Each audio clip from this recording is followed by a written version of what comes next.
Right, so I burned a lot of firewood in my house, so we're getting ready for winter. So you can see I have these firewood racks behind me. They're 12-foot long racks. They're about 4 or 5 feet high. They're made out of metal. They're okay. One of the most annoying things about them though is, well, they're round, right? They're circular. So the wood slides off the bottom really easily. And you can see actually, so down here, one of them just slipped as we stacked. Why it isn't square or why it isn't a matte finish, I don't know, but it's round, circular, and glossy. So I have three, one over there, 12 foot, 12 foot, and 12 foot. So for my next rack, I thought we'd try something a little bit different. So I bought these two brackets and some 12-foot 2x4s to build a rack. So I'm going to build this, I'm going to open this up and show you what it's like, and then give you a comparison between the two, and I have a little helper as well. Okay, so I've just cut this open. So this is our first look inside. If you look in the description of this video, I'll post a link to this product. I bought it on Amazon. It was about 30 bucks, something like that. So yep, I got my accessories, if you like, and my two brackets. 1, 2, 1, 2. And quick set of instructions. So this is essentially, you can set it up any way you like, but what I've got is, I'm going to set it up on this. Well, I'm going to do it as large, but I'm not having the top. So I'm going to have 12 feet width, same as this, and then use additional ones of these, cut them in half so I can go up to 6 feet high. So I did mention, obviously the screws are to screw in and lock the 2x4s in place. This like plastic strip will go around the edge of here and provide a seal between the 2x4 and the metal. That's the intention of that, presumably to stop any moisture getting in, but yeah, we'll find out how good that is too. Okay, so I haven't screwed anything in yet, but I've just laid this out just to get an idea of yes, just because I'm a bit excited. I want to see what it's going to look like. So I've got this laid out. What I'm going to do is just put some supporting beams across the middle. So I have a 10 inch gap between the two, so I'm going to measure down 10 inches and just take 10 inches off two of these 2x4s and put them in the middle of that. And then what's left is essentially I have a 11 foot and 2 inches 2x4 left, which I'll cut in half, and that will be my posts for the end.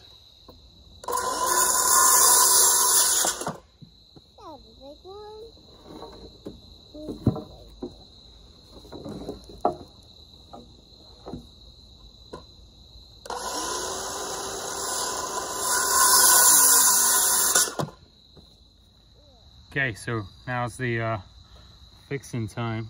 It's pretty straightforward.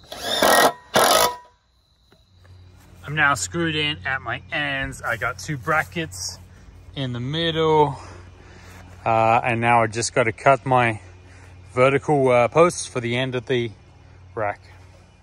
Okay, so what I'm doing here is I'm putting on this rubber seal. It's real straightforward. You don't need to measure anything. Just start at one side. I've got my mark there. So I'm going to get my knife and just cut so it's an exact fit. I can't do it with one hand, so give me a second and I'll show you the finish. Okay, there you go. So it's on. I have one more to do. Done the two at that end already, and then we'll be screwing these in. So this rack actually does also come with two brackets. So these are kind of like end brackets, if you like. Let me just drop one on the floor here. But what it does is it's going to hold these together. Because obviously, actually you can see more clearly at the other end. Without it, these posts are going to start to go out, right? So we want to keep them parallel. I haven't put the screws in the bottom yet. I'm going to put the brackets on first so that they maintain their parallelism, I don't know, whatever. So that they stay parallel. So then when I screw in at the bottom, I'm not screwing them in at the wrong angle or anything like that. Okay, so this is it. So I finished constructing it. It's 12 foot long. It's about just under 6 feet high, like 5.5 feet high. And one thing I should know is I was telling you about the brackets I put on the end. I put them down here at the same height as this because I don't know quite how high I want to go with my wood. And so I may end up cutting a foot or a foot and a half off the top of these.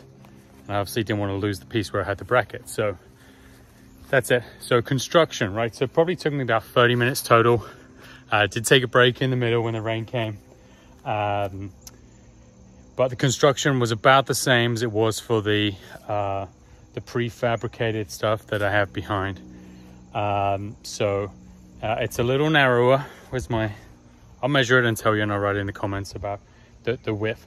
It's narrower, so my wood's hopefully is going to sit on there a little bit better.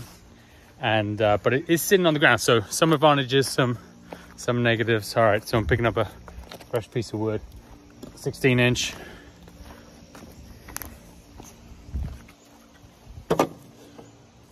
There we go. So I have it, it's overlapping at each end. So that's exactly what I wanted. And crucially, the base is flat. Okay, let me tell you one more thing about these racks that I forgot to mention. And clearly, you know my outcome of this review. I'm gonna recommend this all the time.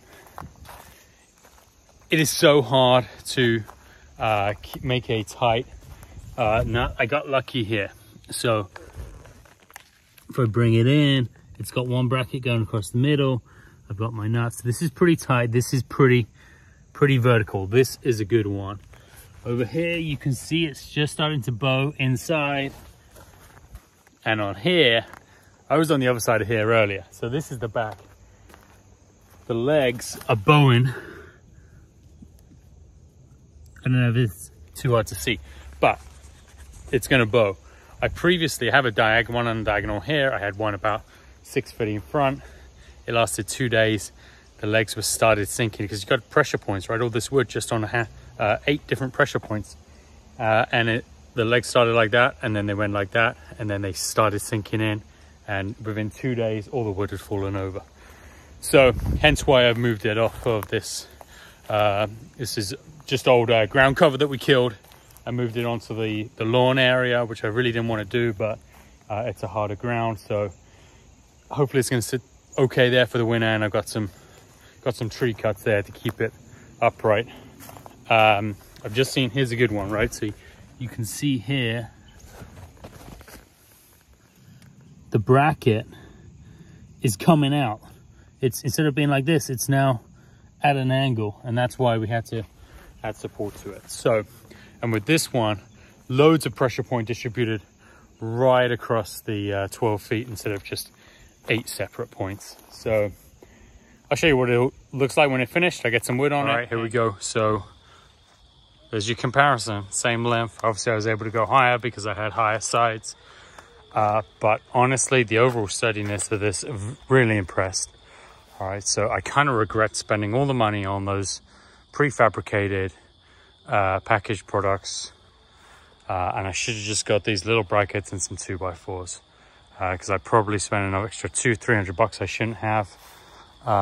It's pretty much as straight as you stack it. So, and all that pressure on the ground, like I got some movement if I put my hand up here and move, but I didn't even rock those things. They're gonna fall down. So 100% buy this guy every time. I put the link in the description. You click on it. There's some other ones if you want different colors or whatever, but I love the customization of it. Literally, you want it as high as you like, as wide as you like. Make it to fit whatever space you have. Clearly, I have a large space here. Okay, thanks for sticking with me to the end. I appreciate it. Hope it's helped you make a decision on the firewood rack to buy, what to get, or what not to get. Don't get this. Get this. If you've enjoyed the video, just like hit subscribe. It helps me out a lot, and I'll keep making them. We get lots of videos on our channel about our old country house, what it's like living out here in the country, things I bought for the house, tools I've bought, things like snow blowers that I've bought for clear the 400-foot driveway behind me. So thanks for your time. Peace out.